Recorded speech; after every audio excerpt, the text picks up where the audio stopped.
मेरे पास एक क्वेश्चन है, रेंज पे हमको ये कॉस ग्रेटेस्ट इंटीजर पाई दिया गया है, साइन में ग्रेटेस्ट इंटीजर पाई दिया गया है। तो ये बेसिक क्वेश्चन बेसिक कॉन्सेप्ट को समझाने के लिए है।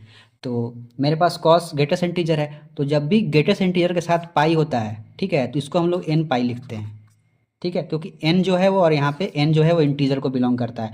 क्योंकि जो ग्रेटेस्ट इंटीजर फंक्शन है वो हमेशा एक इंटीजर वैल्यू देता है। इस पे तुम कोई वैल्यू को पुट करोगे तो वो इंटीजर ही देगा, या तो नेगेटिव में कुछ भी पुट करो या पॉजिटिव में पुट करो, वो एक इंटीजर वैल्यू ही देगा। तो इसको हम लोग n एक इंटीजर ले लें, कोई दिक्कत नहीं है। तो यहाँ पे ये क्या लिखा हुआ है, ये लिखा हुआ है कॉस एन पाई। अब हमको रेंज कॉस एन पाई की निकालनी है, ग्रेटेस्ट इंटीजर पाई की नहीं, एन पाई की निकालनी है। तो हम जानते हैं कि एन की वैल्यू जब इवन होती है, एन की वैल्यू जब इवन होगा तो ये कॉस में कितना आ जाएगा, ये 1 के इक्वल आ जाएगा।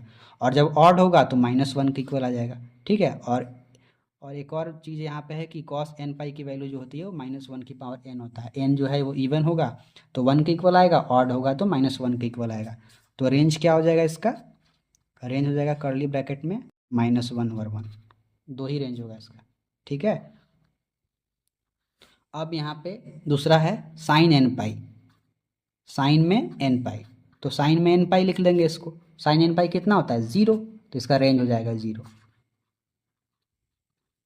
रेंज हो जाएगा 0।